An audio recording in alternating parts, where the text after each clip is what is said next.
تاریخ اسلام کی وہ عظیم شخصیات جنہوں نے علم و فضل اور زہد و تقوی میں کمال حاصل کیا، عملی اور روحانی خدمات انجام دی، اور آج صدیاں گزرنے کے بعد بھی ان کی خدمات یاد رکھی جاتی ہیں۔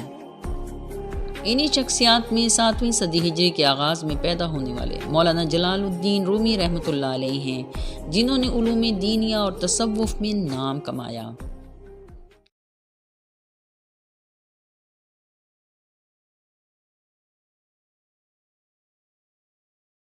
بسم اللہ الرحمن الرحیم، صلی اللہ تعالی علی حبیبہ محمد وآلہ وسلم۔ الا ان اولیاء اللہ لا خوف علیہم ولا هم یحزنون۔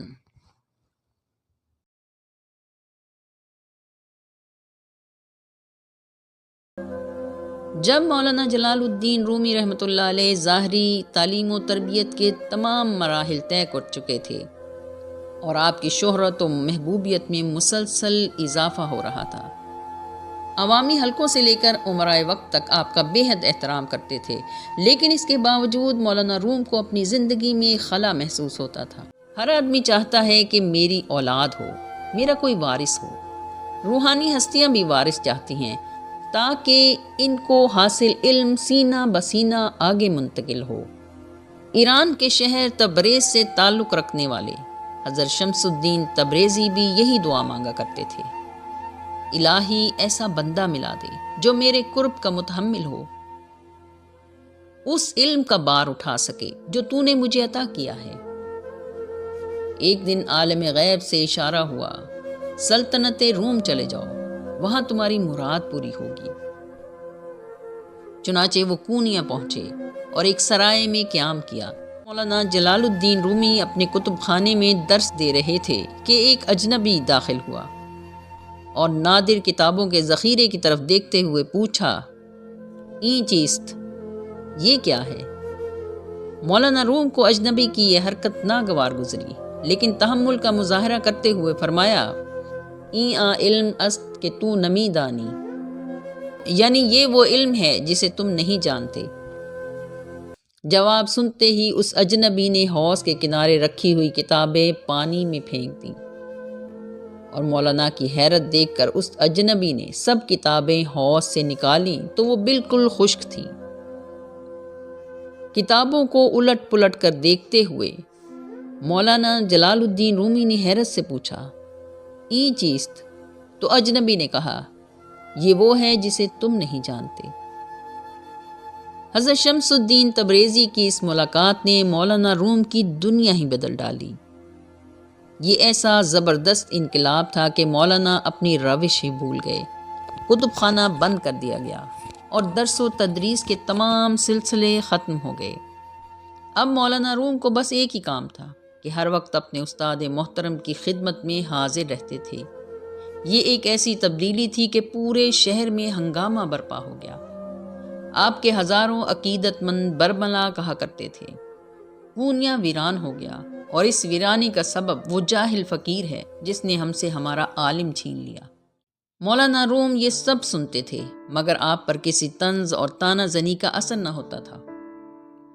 اگر کبھی کوئی عزیز یا دوست زیادہ جرح کرتا تو بس اتنا کہہ کر خاموش ہو جاتے کہ تم کیا جانو شمس الدین تبریزی کون ہیں۔ حضرت شمس الدین تبریزی کی تربیت نے مولانا روم کو اپنی میں ختم کر کے انہیں اندر میں اس میں سے آشنا کیا جو رگے جاں سے زیادہ قریب ہے۔ مولانا جلال الدین رومی کی اپنے مرشد سے ظاہری رفاقت کا عرصہ مختصر رہا، لیکن ان کی نگاہ اثر سے پیدا ہونے والی باطنی رفاقت مکانیت کی پابندی سے آزاد تھی۔ مولانا روم اکثر فرماتے، اگر میں شمس تبریز سے نہ ملتا تو کبھی اصل سے واقف نہ ہوتا۔ مولوی ہرگز نشد مولائے روم، تا غلام شمس تبریزی نشد۔ میں فقط مولوی تھا، لیکن شمس تبریزی کا غلام ہوا تو مولانا روم بن گیا۔ آپ کی تصانیف شہرائے آفاق ہیں، ان میں مثنوی معنوی، دیوان شمس تبریزی اور فیہ ما فی زیادہ معروف ہیں۔ آپ کی شاعری میں عشق و معرفت کے رموز ہیں اور حکایات کے پیرائے میں نصیحت بھی۔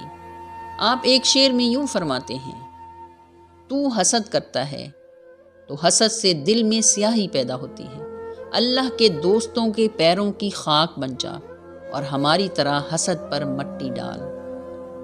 حضرت شمس تبریز رحمۃ اللہ علیہ کی نگاہ دل نواز کا فیض تھا کہ مولانا نے اپنی شہرۂ آفاق تصنیف مثنوی مولانا روم پیش کر کے عالم انسانیت پر احسان عظیم کیا۔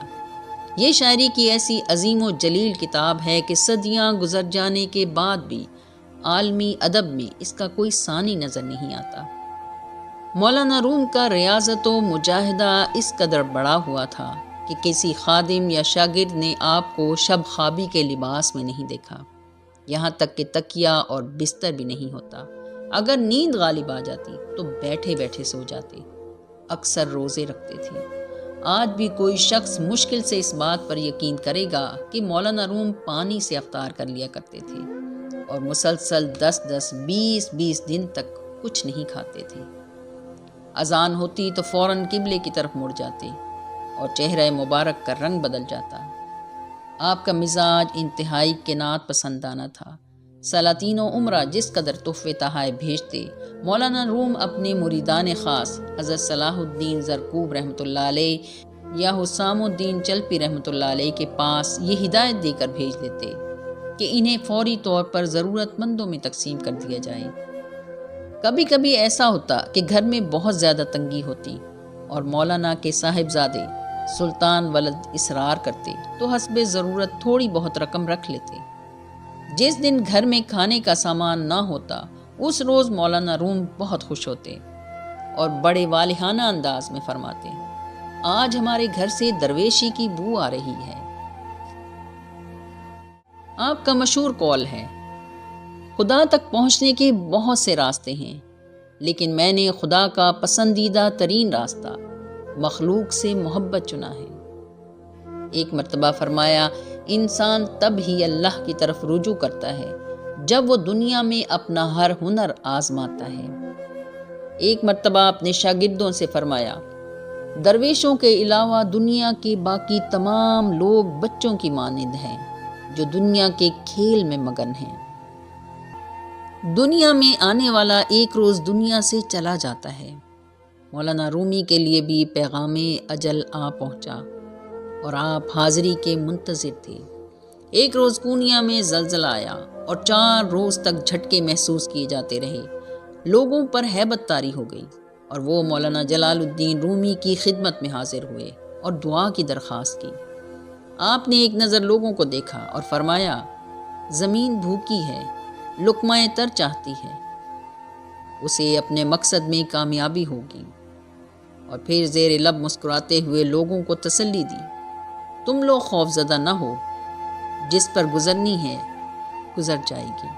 اگلے چند روز میں مولانا رومی بیمار ہوئے، علالت بڑھتی گئی، پورا شہر عیادت کے لیے امڈ آیا۔ لوگوں نے عرض کیا: آپ کی دعاؤں سے بے شمار مریضوں کو شفا ملی ہے، ہماری خاطر اپنی صحت کے لیے دعا کیجیے۔ تو آپ نے جواب نہیں دیا اور چہرہ دوسری طرف پھیر لیا۔ حاضرین سمجھ گئے کہ وصال کا وقت آ گیا ہے۔ پھر ایسا ہی ہوا۔ دوسرے دن مولانا جلال الدین رومی رحمۃ اللہ علیہ اپنے خدا کی وحدانیت اور خاتم النبیین حضرت محمد مصطفیٰ صلی اللہ علیہ وآلہ وسلم کی رسالت پر گواہی دیتے ہوئے اس دنیا سے رخصت ہو گئے۔ آپ نے 1273 میں اس دار فانی کو خیر باد کہا۔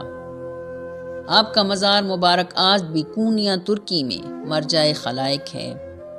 آپ کے ایک مشہور شعر کا مفہوم یوں ہے: جب ہم دنیا سے چلے جائیں تو ہمیں ہمارے مقبروں میں تلاش مت کرو، بلکہ لوگوں کے دلوں میں ڈھونڈو۔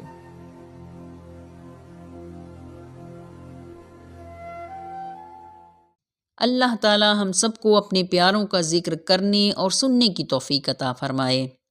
آمین یا رب العالمین، آمین۔